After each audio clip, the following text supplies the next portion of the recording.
Welcome to the Whiskey Vault. I'm Daniel. I am Rex. This is a gift from Patron Saint Renita Reavis. Renita Reavis, you magnificent bastard. You don't do the thing. I said Patron Saint. I was about to give us kudos for saying the name correctly. Renita Reavis, you patron saint of whiskey.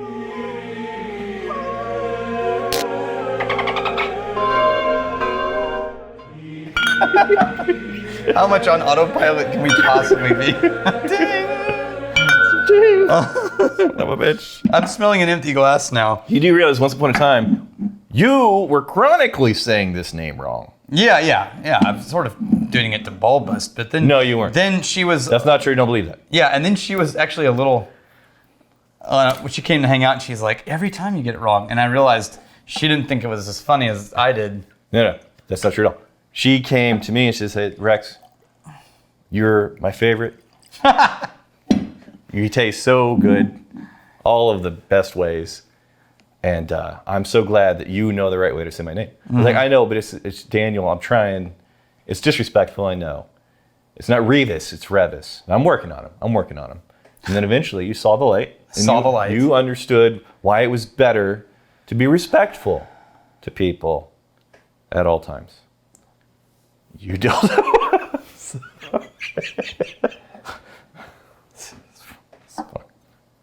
So smell that. Yeah. This is Mr. Peabody small batch bourbon. That's literally all the information you're gonna get on this. 45%? Yeah. Yep. This is a dude in New Jersey, but look at the company. Dumbasswhiskey.com. All right. This is a guy who spent a lot of time doing a whole bunch of different jobs and different things with his life, and then decided, you know what? I get kind of a pair. I want to get into whiskey. So he did a sales rep for a long time, and then he said, I'm gonna make my own. So this is Eleanor, basically. This is 75-21-4. This is probably MGP. There's a lot more pear. See if you get pear on there. I see what you mean by that, but I'm still getting that same kind of eucalyptus-y, black tea, orange citrus that we always get eucalyptus, yes. Black tea. Yeah, maybe. Orange citrus, I'm not getting. Definitely getting more pear. Anyway, this guy cashed in his entire life savings and everything to get behind this whiskey. Okay. So he sourced MGP, I'm guessing, and then he proved it down, then he bottled it as Mr. Peabody, and now he's just pushing the crap out of it. Okay. He's going for it. Dumbasswhiskey.com. It's handmade in small batches and was crafted for you. Enjoy, my friend? But it was MGP, though, right? Handcrafted, I guess, his definition of like... Well, no, didn't you just say it was MGP? I think it's MGP. Well, you don't know, no. But it just says, it doesn't say where it was distilled, it says produced and bottled by. Okay. And nobody ever knows what that means. Produced and bottled by Dumbass Whiskey LLC. I don't know that he distilled it, and it is 75-21-4, which is the MGP bourbon mash bill. I don't think, I don't know, maybe you pull out the MGP mash bill with that. Maybe you pull it out, a little side by side, because I'm not convinced. It's the pear note that's throwing me off. I don't have our version in here. What? And I don't Sure you don't remember these guys? Didn't they do? Oh, yeah. But I don't, we got to look at which one is 75-21-4. It's going to be a higher proof. There's this one. Oh, that's rye. What about this one? No, that's the corn whiskey shelf. It's going to be over here. So, and also we got to proof it down a little bit, because that was cask. Yeah. Whatever you're doing over there, it's cask.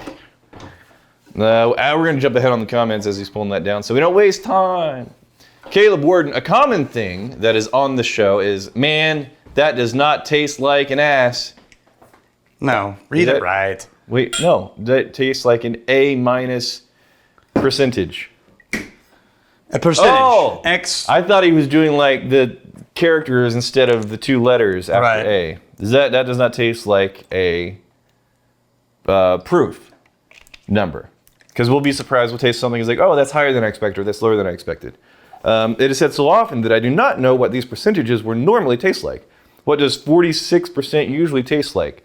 Between 40 and 50, a little bit closer to 50.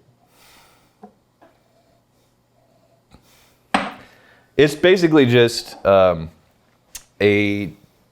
density and how present the flavors are. The higher in proof you go, whenever you've acclimated to kind of high alcohol levels, then what gets ramped up in that volume, that higher proof number, is the flavor. Yep. And so it's an intensity of flavor, really. That's kind of what we're referencing. And whenever we're looking at something that's 50% ABV, 100 proof, and it's like, man, that doesn't drink like 100 proof. We're thinking it's going to be a much lighter, less intense flavor set. Or, man, this is drinking like cash strength. Like maybe it's near 60, but it's only like 50% ABV. I'm talking about stereotype approaches to various proofs. Mostly and when something breaks that expectation. Right. How intense or not intense flavors are as it relates to the proof number and the ABV. Man, there is a difference. No, there is a difference, but every barrel has a difference, and every batch has a difference, and he blended all these probably dunked barrels together. Specifically, the difference in that, pear. Hair? Pear. Oh, it's like hair. What do you mean hair? Pear. It's the pear note. I really need to re-look into pears. You've been using that a lot as a note recently, and I don't have a good recall for pear. I got pears I was in South Carolina. Yeah, I was actually in in-laws' house. I was there yesterday. It felt like my house. All right. I mean, this is decent bourbon. Nothing shocking. A little herbal for my taste. Kind of a little bit light and simple. Yeah, and a little toasty oats. Yeah, grain forward, a little young. It feels A little young.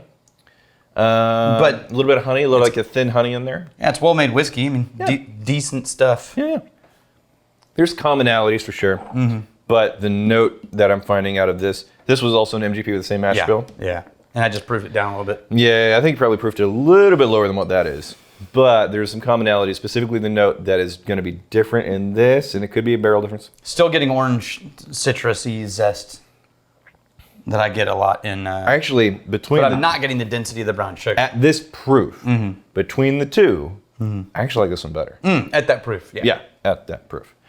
We have Tyler Oath. Do any of you guys also watch the Donut Channel?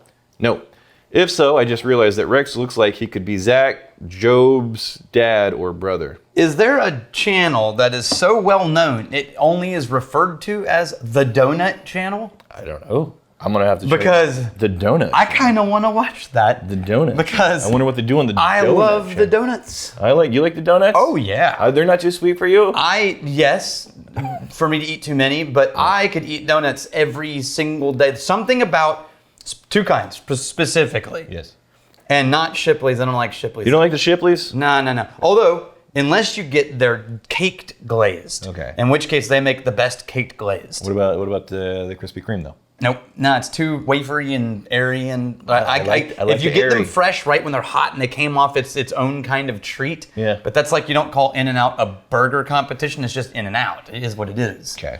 KC Donuts over by my house. See, I've had that. Makes my favorite donuts. They're legit. And I always get just a plain chocolate donut. They're too bulky for me. Oh, that's why I love the bready. Too bulky. A lot of bread. Yeah. And the chocolate.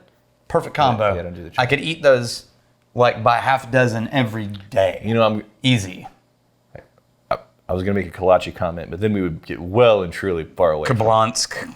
If it's got meat in it, it's Kablansk, not a kolache. Dude, don't be that person. That's accurate. I don't care. I want to say pho. I don't want to say pho. All right? Just let me be an Pho. Oh, you mean for the... Yes. Yeah. Like the- Pho Tyson. Right. Yeah. All right. You want to do it? Yeah, here's to fighting, stealing, and drinking. I was gonna do it. Oh, you asked me if I wanted to do it. Fight me, fight for a friend. May steal... Wait. If you steal me, you steal a lover's heart. And if you drink, May you drink with us. I couldn't do that line version.